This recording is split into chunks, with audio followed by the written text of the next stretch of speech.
अस्सलाम वालेकुम स्टूडेंट्स, आज हम पढ़ने जा रहे हैं chapter number 5 inside the atom, जौहर की अंदरूनी साख। देखिए स्टूडेंट्स, हर शय जौहर से मिलकर बनती है। Every substance is made up of atom. Atom के बारे में कई साइंटिस्ट ने अपना नजरिया यानी अपनी थ्योरी पेश की, जिसमें सबसे पहले इंग्लिश केमिस्ट जॉन डाल्टन ने 1808 में अपनी थ्योरी पेश की।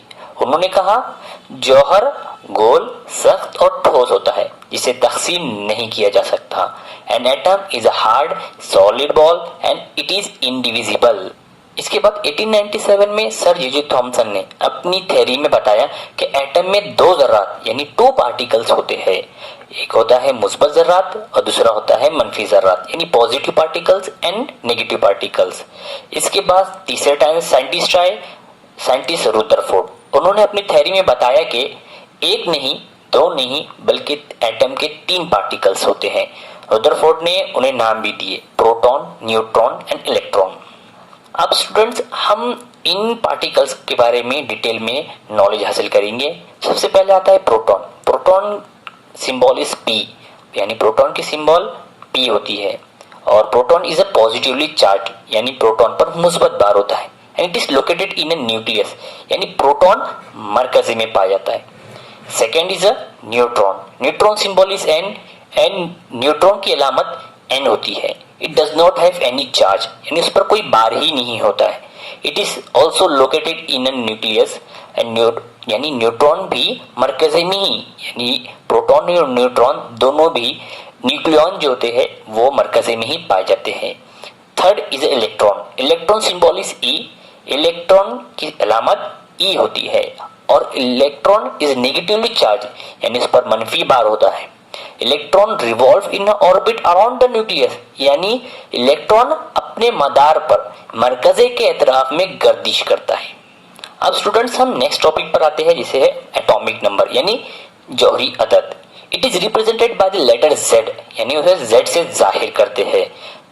एटॉमिक नंबर की डेफिनेशन है द नंबर ऑफ प्रोटॉन और electron in an atom is called as atomic number. यानी जौहर में मौजूद प्रोटॉन या इलेक्ट्रॉन की तादाद को जौहरी अदद कहते हैं। यानी आपको प्रोटॉन गिन लेना है या फिर इलेक्ट्रॉन गिन लेना है, दोनों में से अगर कोई भी आप एक गिन लेते हैं तो आपको जौहरी अदद यानी एटॉमिक नंबर आपको मालूम हो जाएगा। मिसाल के तौर पर जैसे कि आप फिगर में देख रहे हैं कि हाइड्रोजन में सिर्फ एक इलेक्ट्रॉन है, इसलिए इसका एटॉमिक नंबर 1 है, यानी Z इज इक्वल टू 1। उसी तरह से हीलियम में 2 इलेक्ट्रॉन है, इसलिए उसका atomic number Z is equal to 2। उसी तरह से ऑक्सीजन में 8 इलेक्ट्रॉन होते हैं, इसलिए उसका एटॉमिक नंबर 8 है, यानी Z is equal to 8। Student, next topic है एटॉमिक मास नंबर यानी जौहरी कमियती अदद। It is represented by the letter A, यानी इसे A से जाहिर करते हैं। इसकी डेफिनेशन है the sum of proton and neutron is called atomic mass number. यानी किसी जौहर में मौजूद प्रोटॉन और न्यूट्रॉन की मजमूई तादाद को जौहर का जौहरी कमियती अदद कहते हैं। यानी जौहरी कमियती अदद इज इक्वल टू प्रोटॉन की तादाद जमा न्यूट्रॉन की तादाद, यानी atomic mass number is equal to number of proton plus number of neutron. अब हम इसको मिसाल के जरिए समझेंगे कि किस तरह से प्रोटॉन और न्यूट्रॉन दोनों का हमारे को प्लस करना है। जो भी आंसर रहेगा वो जौहरी कमियती अदद रहेगा। लिथियम में 3 प्रोटॉन है और 4 न्यूट्रॉन होते हैं, इसीलिए उसका एटॉमिक मास नंबर 7 रहेगा। Second example, sodium. सोडियम में 11 प्रोटॉन और 12 न्यूट्रॉन होते हैं, इसीलिए उसका एटॉमिक मास नंबर 23 रहेगा। अब हमारा नेक्स्ट टॉपिक है आइसोटोप यानी Hamza. The element which have the same atomic number but a different atomic mass number is called as isotopes। यानी ऐसे अनासिर जिनकी जौहरी अदद यकसा हो लेकिन जौहरी कमियती अदद मुख्तलिफ हो, उसे हमजा कहते हैं। सबसे पहले आप ये समझ लीजिए कि एटॉमिक नंबर कहाँ लिखा जाता है और एटॉमिक मास नंबर कहाँ लिखा जाता है। जैसे कि आप फिगर में देख रहे हैं कि एटॉमिक नंबर नीचे लिखा जाता है और एटॉमिक मास नंबर ऊपर लिखा जाता है। अब हम एग्जांपल से समझेंगे कि हाइड्रोजन के 3 हमजा होते हैं, हाइड्रोजन, ड्यूटेरियम और ट्रिटियम। सबसे पहले हम तीनों के एटॉमिक नंबर मालूम करने के लिए इलेक्ट्रॉन को काउंट करेंगे। हाइड्रोजन में 1 इलेक्ट्रॉन है, इसलिए उसका एटॉमिक नंबर 1 है। ड्यूटेरियम में भी 1 ही इलेक्ट्रॉन है, इसलिए उसका एटॉमिक नंबर भी 1 है। और ट्रिटियम में भी इलेक्ट्रॉन की तादाद सिर्फ 1 है, इसलिए उसका एटॉमिक नंबर भी 1 है। अब हम एटॉमिक मास नंबर मालूम करेंगे, इसलिए हम प्रोटॉन और न्यूट्रॉन दोनों को प्लस करना होगा।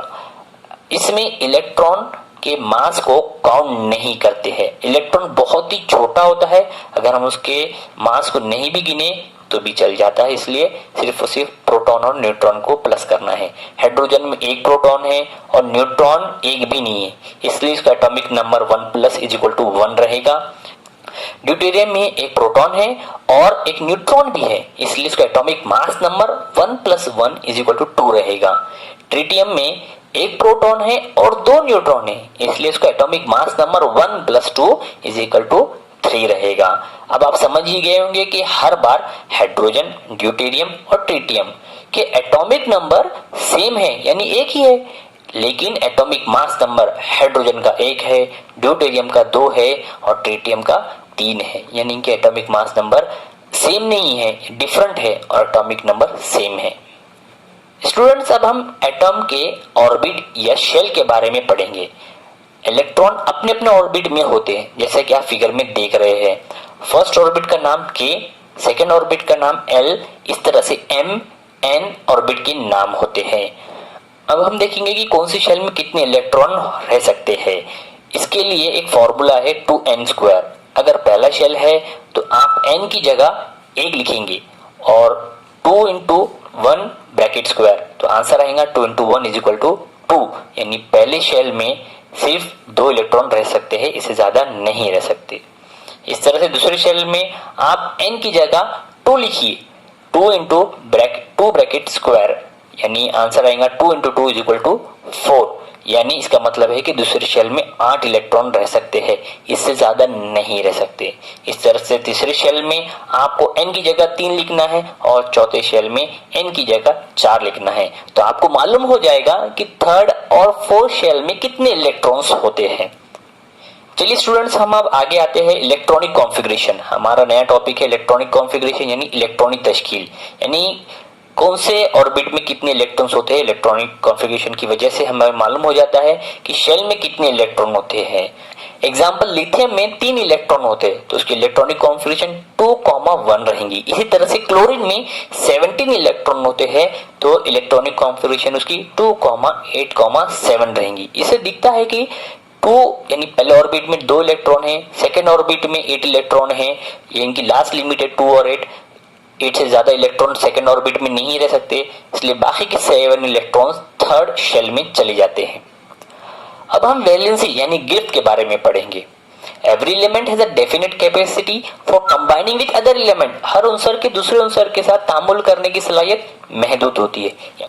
अगर हमें किसी एलिमेंट की वैलेंसी मालूम करना है तो हमें मालूम करना होगा कि उसमें कितने इलेक्ट्रॉन हैं, फिर उसकी इलेक्ट्रॉनिक कॉन्फ़िगरेशन क्या है, फिर उसके बाद वैलेंस इलेक्ट्रॉन यानी आखिरी शेल में कितने इलेक्ट्रॉन हैं और आखिर में कितने इलेक्ट्रॉन का लेन देन ये करेंगे। तो स्टूडेंट, इस बात का ध्यान रखिए कि इलेक्ट्रॉन का लेन देन सिर्फ और सिर्फ आखिरी शेल में ही होता है। स्टूडेंट्स, अब हम मिसाल के जरिए समझेंगे कि लिथियम में 3 इलेक्ट्रॉन होते हैं, इसलिए उसकी इलेक्ट्रॉनिक कॉन्फ़िगरेशन 2,1 है और उसके आखिरी शेल में सिर्फ और सिर्फ 1 इलेक्ट्रॉन है और आखिरी शेल में ज्यादा से ज्यादा 8 इलेक्ट्रॉन रह सकते हैं, यानी 7 जगह खाली है। अब लिथियम के पास 2 ऑप्शन है, या तो वो एक इलेक्ट्रॉन डोनेट कर दे या फिर किसी से 7 इलेक्ट्रॉन हासिल कर ले। तो आसान ये होगा कि लिथियम 1 इलेक्ट्रॉन डोनेट कर दे, इसलिए लिथियम अपना 1 इलेक्ट्रॉन डोनेट कर देगा, इसलिए उसकी वैलेंसी भी 1 रहेगी। नेक्स्ट एग्जांपल है बेरिलियम। बेरिलियम में 4 इलेक्ट्रॉन होते हैं, उसकी इलेक्ट्रॉनिक कॉन्फ़िगरेशन 2,2 है, उसके आखिरी शेल में 2 इलेक्ट्रॉन है, यानी अभी भी उसके पास 6 जगह खाली है। या तो 2 इलेक्ट्रॉन वो डोनेट कर देगा या फिर 6 इलेक्ट्रॉन किसी से हासिल करेगा। तो आसानी है कि लिथियम 2 इलेक्ट्रॉन अपने डोनेट कर दे, इसलिए बेरिलियम की वैलेंसी 2 रहेगी। नेक्स्ट एग्जांपल है बोरॉन की। बोरॉन में 5 इलेक्ट्रॉन होते हैं, उसकी इलेक्ट्रॉनिक कॉन्फ़िगरेशन 2,3 है, उसके आखिरी शेल में 3 इलेक्ट्रॉन है, यानी 5 जगह खाली है। या तो 3 इलेक्ट्रॉन वो डोनेट कर दे या 5 इलेक्ट्रॉन किसी से हासिल कर ले। तो आसान ये होगा कि अपने 3 इलेक्ट्रॉन किसी को दे दे, इसलिए बोरॉन की वैलेंसी भी 3 रहेंगी। नेक्स्ट एग्जांपल है कार्बन की। कार्बन में 6 इलेक्ट्रॉन होते हैं, उसकी इलेक्ट्रॉनिक कॉन्फ़िगरेशन 2,4 है, उसके आखिरी शेल में 4 इलेक्ट्रॉन है और जगह भी 4 खाली है। कार्बन इलेक्ट्रॉन डोनेट भी कर सकता है या हासिल भी कर सकता है, इसलिए कार्बन की वैलेंसी 4 रहेंगी। नेक्स्ट एग्जांपल है नाइट्रोजन की। नाइट्रोजन में 7 इलेक्ट्रॉन होते हैं, इसलिए उसकी इलेक्ट्रॉनिक कॉन्फ़िगरेशन 2,5 है। उसके आखिरी शेल में 5 इलेक्ट्रॉन है, यानी 3 जगह खाली है। या तो वो 5 इलेक्ट्रॉन डोनेट कर दे या 3 इलेक्ट्रॉन हासिल कर ले। तो आसानी है कि वो नाइट्रोजन किसी से भी 3 इलेक्ट्रॉन लेगा, इसलिए उसकी 3 वैलेंसी रहेंगी। नेक्स्ट एग्जांपल है ऑक्सीजन की। ऑक्सीजन के 8 इलेक्ट्रॉन होते हैं, उसकी इलेक्ट्रॉनिक कॉन्फ़िगरेशन 2,6 है। उसके आखिरी शेल में 6 इलेक्ट्रॉन है, यानी 2 जगह खाली है। या तो 6 इलेक्ट्रॉन डोनेट कर दे या 2 इलेक्ट्रॉन हासिल कर ले। तो आसानी है कि नाइट्रोजन किसी से 2 इलेक्ट्रॉन लेगा, इसलिए उसकी वैलेंसी 2 रहेंगी। फ्लोरीन में 9 इलेक्ट्रॉन होते हैं, इसकी इलेक्ट्रॉनिक कॉन्फ़िगरेशन 2,7 है। उसके आखिरी शेल में 7 इलेक्ट्रॉन है, यानी 1 जगह खाली है। या तो वो 7 इलेक्ट्रॉन डोनेट कर दे या 1 इलेक्ट्रॉन किसी से हासिल कर ले। तो आसानी है कि नाइट्रोजन किसी से 1 इलेक्ट्रॉन लेगा, इसलिए उसकी वैलेंसी भी 1 रहेंगी। अब आखिरी मिसाल की तरफ आते हैं हम। नियॉन। नियॉन में 10 इलेक्ट्रॉन होते हैं, उसकी इलेक्ट्रॉनिक कॉन्फ़िगरेशन 2,8 है।